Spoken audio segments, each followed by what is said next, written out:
In March of 2026, the Strait of Hormuz shut down. Oil prices blew past $100 a barrel within hours. Countries from the Philippines to Canada went into full panic mode. Emergency meetings, fuel rationing threats, prices spiking overnight. And China? China kept the lights on, factories humming, no emergency speech, no gas lines, nothing. That is exactly what this video is about. How China solved the Strait of Hormuz problem that has haunted every major economy on Earth for decades, and how they did it so quietly that almost nobody noticed until the moment it actually mattered.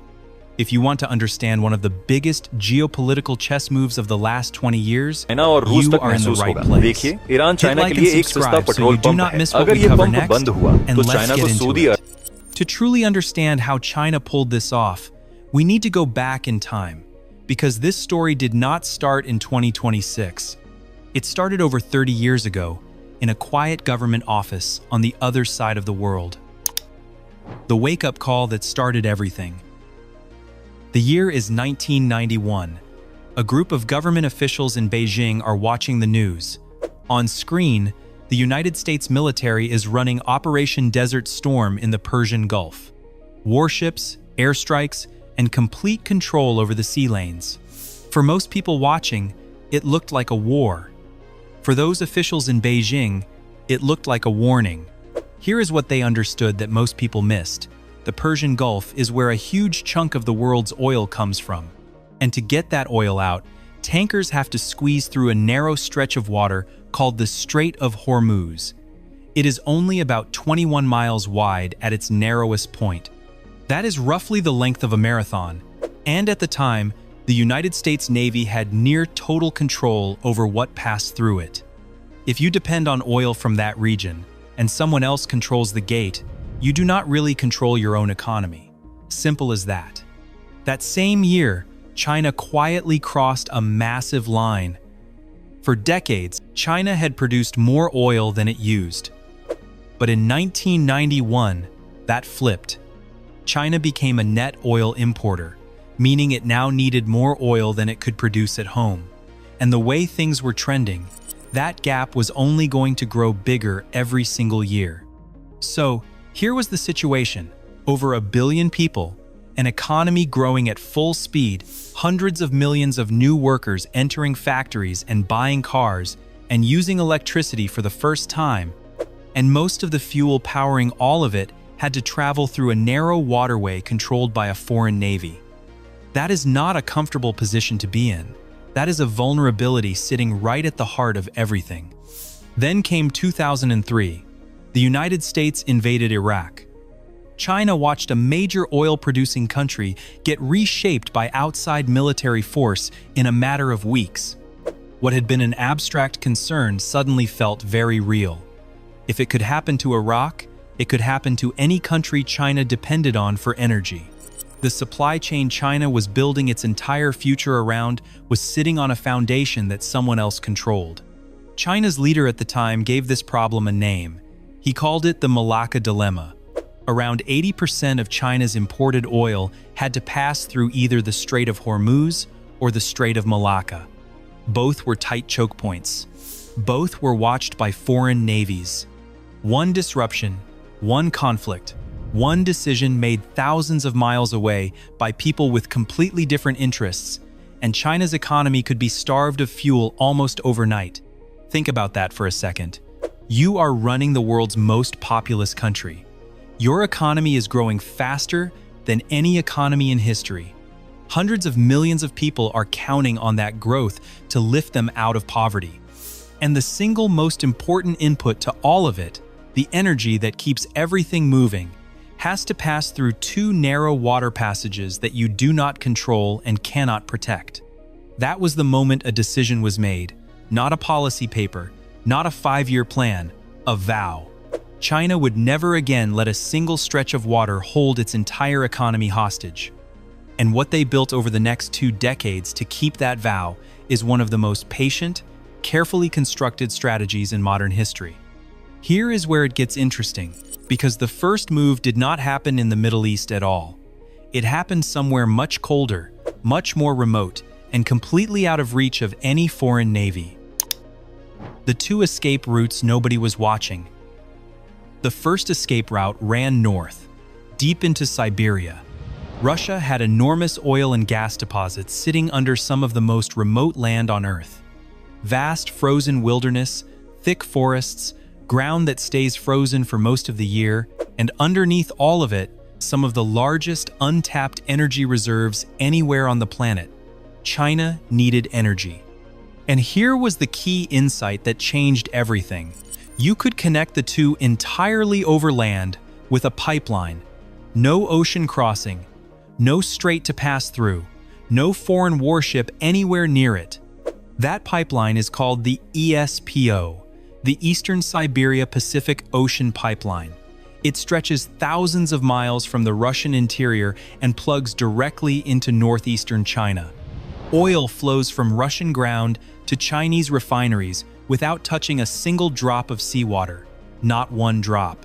The entire journey happens on land, through terrain so remote that disrupting it would require an operation of extraordinary scale and cost. The first agreements were signed in the mid-2000s, quietly, while most of the world's attention was focused on the Middle East. The first oil started flowing in 2011. Then came expansions in 2018, 2020, and 2022. Each one adding more capacity, each one strengthening the connection between Russian supply and Chinese demand, while headlines were being written about other things entirely. A natural gas pipeline called the Power of Siberia followed in 2019, pumping Russian gas directly into Chinese homes and factories, heating buildings, powering industrial plants, fueling the kind of economic activity that keeps a country running through winter. Again, entirely overland. Again, multiple directions. And it still takes a serious hit, because the global oil market does not care where your local supply comes from. When a major route goes down anywhere in the world, prices go up everywhere in the world. Even the exporters feel the pain. In Tokyo, utility companies start burning through emergency reserves and calling everyone they know. In Seoul, refineries are begging governments for special permission to buy from any supplier at any price. In New Delhi, the rupee starts sliding as import costs spike and the finance ministry holds back-to-back crisis sessions. In Brussels, European leaders convene emergency summits, trying to figure out how to keep their economies from tipping into recession before the situation stabilizes. In Washington, the president authorizes a release from the Strategic Petroleum Reserve. It helps at the margins. It does not fix the underlying problem. And then you turn your attention to Beijing. The lights are on. Factories are running at normal capacity. High-speed trains are moving on schedule. Tens of millions of electric cars are charging overnight from wind turbines spinning in Inner Mongolia and solar installations across Qinghai. Pipelines from Russia are delivering crude on schedule, overland, through terrain no naval blockade can reach. Tankers from Africa and the Middle East are unloading at Gwadar and sending cargo north through Pakistan into western China by rail. Underground caverns along the coast are sitting topped off, a massive buffer standing between any disruption in global markets and the actual functioning of the Chinese economy. No emergency address to the nation, no rationing announcements, no long lines at fuel stations, no panic. This is the moment every agreement signed in the mid-2000s was working toward. Every $1 billion committed at Gwadar, every cavern carved out of coastal rock, every solar panel installed on a rooftop or in a desert, every electric car that rolled off a production line. None of it was about predicting this exact crisis on this exact date.